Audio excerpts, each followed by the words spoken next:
Hello guys, आपका स्वागत है। मैं डॉक्टर मारवा आज आपको डायबिटीज मेलाइटस मतलब मधुमेह से रिलेटेड कुछ इंपॉर्टेंट जानकारी दूंगा। ये जानकारी आपके सीएचओ एग्जाम के लिए हाईली इंपॉर्टेंट है। इस जानकारी के बेसिस पे आप काफी सारे क्वेश्चंस को निकाल पाएंगे। जानकारी रखनी है कि कौन से टाइप की है, क्या ये टाइप 1 है या टाइप 2 है। तो पहले तो देखिए, हमारे शरीर में पैंक्रियाज नाम का एक ऑर्गन होता है जो कि हमारी ब्लड शुगर कंट्रोल करने के लिए जरूरी होता है।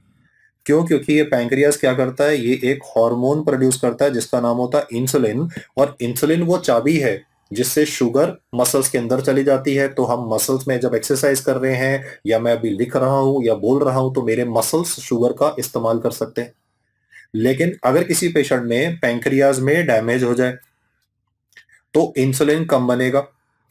और इंसुलिन कम बनने से होगा क्या कि अब शुगर मसल्स के अंदर नहीं जा पाएगी। और शुगर ब्लड में तो है, देखो जैसे मैंने स्टार्टिंग में बोला था कि भी पेशेंट समुंदर के बीच में किश्ती में बैठा है, चारों तरफ पानी ही पानी है लेकिन पानी पी नहीं सकता है। वैसे डायबिटीज मेलाइटस में पूरे शरीर में शुगर है लेकिन शुगर इस्तेमाल नहीं हो सकती। तो इंसुलिन डेफिशिएंसी की वजह से जो डायबिटीज होती है उसको हम टाइप 1 डायबिटीज बोलते हैं। ये टाइप 1 डायबिटीज यूजुअली बच्चों में मिलती है।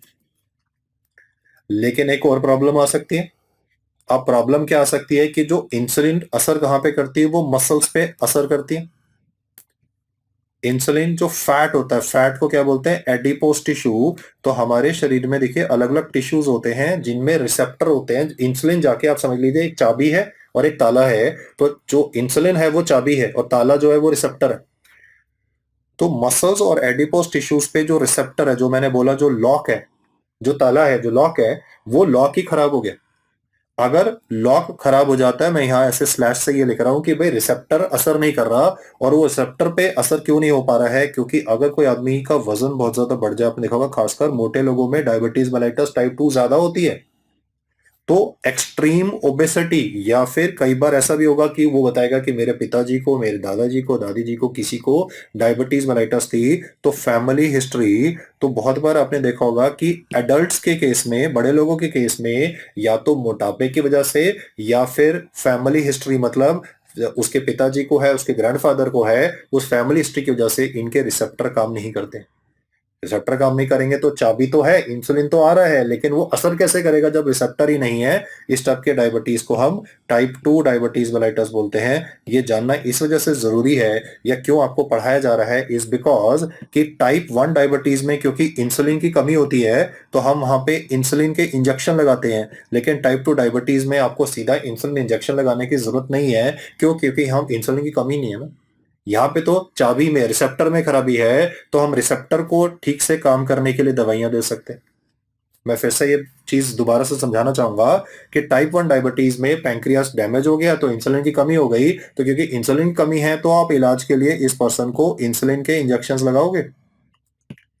अब ये इंसुलिन के इंजेक्शन कहाँ पर लगाए जाते हैं, शरीर के कौन से हिस्से पे लगाए जाते हैं, वो मैं आपको अगली स्लाइड पे बताऊंगा। इनके साथ प्रॉब्लम क्या हो सकती है, कॉम्प्लिकेशन क्या हो सकती है, वो आपको जानकारी आनी चाहिए। लेकिन टाइप 2 डायबिटीज के पेशेंट्स में आपको इंसुलिन देने की जरूरत इनिशियली क्यों नहीं है? क्योंकि प्रॉब्लम तो इंसुलिन की कमी तो है ही नहीं। यहाँ तो वो जो लॉक है, जो जो ताला है, वो काम नहीं कर रहा है। तो आप उसके लिए जो दवाइयां देते हैं, क्योंकि उनको मुंह से देते हैं, तो ओरल हाइपोग्लाइसीमिक मतलब ब्लड शुगर बढ़ी हुई है, हाइपर, तो हम उसको कम करना चाहते हैं। उसकी काट है ना, शुगर बढ़ी हुई है, उसको काट को क्या बोलेंगे, हाइपोग्लाइसीमिक ड्रग्स दिए जाते हैं। तो देयर फोर टाइप 1 डायबिटीज बच्चों में मिलती है, इंसुलिन कमी होती है और इंसुलिन के इंजेक्शन लगाए जाते हैं। और टाइप 2 में रिसेप्टर की खराबी होती है और ओरल हाइपोग्लाइसीमिक ड्रग्स दिए जाते हैं, जिनके बारे में मैं आगे बताऊंगा। क्योंकि as a community health officer आपको ये जानना है कि ये दवाइयां पेशेंट ठीक से खा रहा है या नहीं खा रहा है। अगर कोई डायबिटीज मेलिटस का पेशेंट अपनी दवाई ठीक से खाएगा तो उसकी ब्लड शुगर की वैल्यूज नॉर्मल की तरफ आनी शुरू हो जाएंगी। यहां पर एक और सवाल बनता है। वो सवाल होता है कि आपसे आपके एग्जाम में पूछा जा सकता है कि गुड शुगर कंट्रोल क्या होता है और पुअर शुगर कंट्रोल क्या होता है। भाई कितने से ज्यादा पे आप बोलोगे गुड शुगर कंट्रोल, या कितने से कम पे आप अपने जो फॉलोअप के लिए आपके पास जो पेशेंट्स आए हुए हैं उनको आप अपने डॉक्टर साहब के पास भेजोगे, प्राइमरी हेल्थ सेंटर पे या कम्युनिटी हेल्थ सेंटर पे। तो पुअर शुगर कंट्रोल क्या बोलते हैं या गुड शुगर कंट्रोल क्या होता है? तो जो मैंने आपको नया वाला टेस्ट बताया था ना, HbA1c, उसमें मैंने कट ऑफ क्या बताया था डायबिटीज के लिए 6.5%। अभी मैं आपको ये बता रहा हूं कि अगर किसी पेशेंट का HbA1c की रिपोर्ट दवाई खाने के बाद में 7% से कम आती है तो इसको आप रेदर एनकरेज करेंगे कि यस बहुत अच्छी बात है, आप रेगुलरली दवाई खा रहे हैं, इसी तरीके से दवाई खाते रहिए।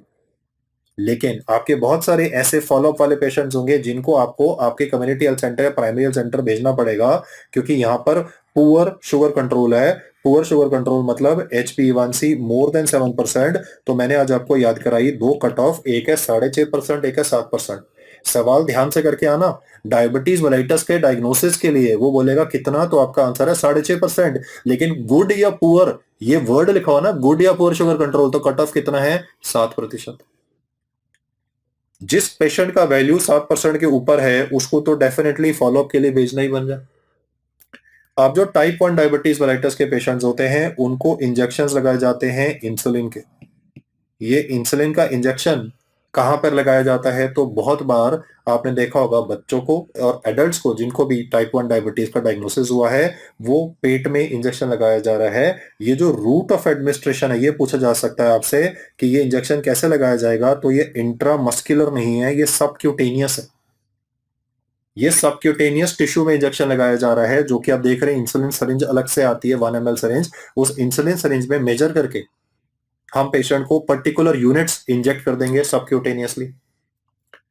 पेट की जगह पे, पेट में तो लगा ही सकते हैं लेकिन पेट के सिवा और कहां कहां पे लगा सकते हैं? तो थाइस के लैटरल साइड पे भी। तो बहुत बार लिखा हो सकता है एंटीरो लैटरल, एंटीरो मतलब आगे, लैटरल मतलब साइड में, anterolateral aspect of the thigh. और कहां पे लगा सकते हैं? बाजू की साइड पे। तो क्या हो जाएगा? Antero lateral aspect of the arm. Therefore insulin लगाने के लिए कौन कौन सी साइट्स हैं? तो आइडियली तो पेट पे लगानी चाहिए और एक ही जगह पे नहीं लगानी चाहिए। मान लीजिए आपने बताया कि मंडे को उसने यहाँ अम्बलिकस है, ये राइट, तो मंडे को लगाया अम्बलिकस के आसपास, तो फिर ट्यूसडे का साइट चेंज हो जाएगा, वेडनेसडे को अलग हो जाएगा, बृहस्पतिवार को अलग हो जाएगा। आप यहाँ पर रोटेशन फैशन में जा सकते हैं। बेसिकली एक ही जगह पे बार बार इंजेक्शन लगाओगे, मान लो अगर इंसुलिन का इंजेक्शन दिन में 2 बार लगाना है या 3 बार लगाना है, आप एक ही जगह पे बार बार लगाओगे तो वहां स्किन में डैमेज हो जाएगा। तो साइट्स को चेंज करते रहना होता है। तो पेट पे लगा सकते हैं, थाइस पे लगा सकते हैं, बाजू पे लगा सकते हैं, ताकि पेशेंट की ब्लड शुगर मेंटेन हो सके। लेकिन इसके साथ एक दिक्कत भी है, और वो दिक्कत ये है कि अगर ये इंसुलिन का इंजेक्शन ज्यादा लगा दिया या उसने खाना नहीं खाया, मैंने दो बातें बोली, या तो इंसुलिन ज्यादा लगा दिया या फिर पेशेंट ने खाना नहीं खाया, ऐसे केस में क्या होगा? ऐसे केस में उसकी ब्लड शुगर कम होनी शुरू हो जाएगी। अगर डायबिटीज मेलाइटस के पेशेंट्स में इंसुलिन ज्यादा लगा दिया जाए या फिर उसने इंसुलिन का इंजेक्शन तो ठीक मात्रा में लगाया पर खाना ठीक से नहीं खाया, तो उसकी ब्लड शुगर कम होनी शुरू हो जाएगी। ब्लड शुगर कम होने का सबसे इंपॉर्टेंट क्या ऐसा फीचर होगा कि आपको पता चल जाएगा एज अ CHO कि पेशेंट ने ज्यादा इंसुलिन लगा लिया है, उसको बहुत ज्यादा स्वेटिंग स्टार्ट हो जाएगी, बहुत ज्यादा पसीना शुरू हो जाएगा, दैट इज डायाफोरेसिस। तो जिसको इंसुलिन का इंजेक्शन रेगुलरली लगाने के लिए आपके उस पेशेंट फॉलोअप में आएंगे, उनसे ये जरूर पूछना है और उनको ये समझाना भी है कि अगर आप ये इंजेक्शन लगा लोगे तो खाना जरूर खाना है। ऐसा नहीं ना कि उसने पहले इंजेक्शन तो लगा लिया, फिर ब्रेकफास्ट में मान लीजिए थोड़ा टाइम लग गया ब्रेकफास्ट करने में, तो उसकी ब्लड शुगर कम होगी, तो उसे पसीना ज्यादा आएगा जिसको बोलते हैं डायाफोरेसिस। उसके साथ में उसका उसका हार्ट, वो बोलेगा मुझे अपने दिल की धड़कन तेज महसूस हो रही है, उसको बोलते हैं पैल्पिटेशंस। और इसके अलावा उसको चक्कर भी आना शुरू हो जाएगा जिसको बोलते हैं डिजीनेस।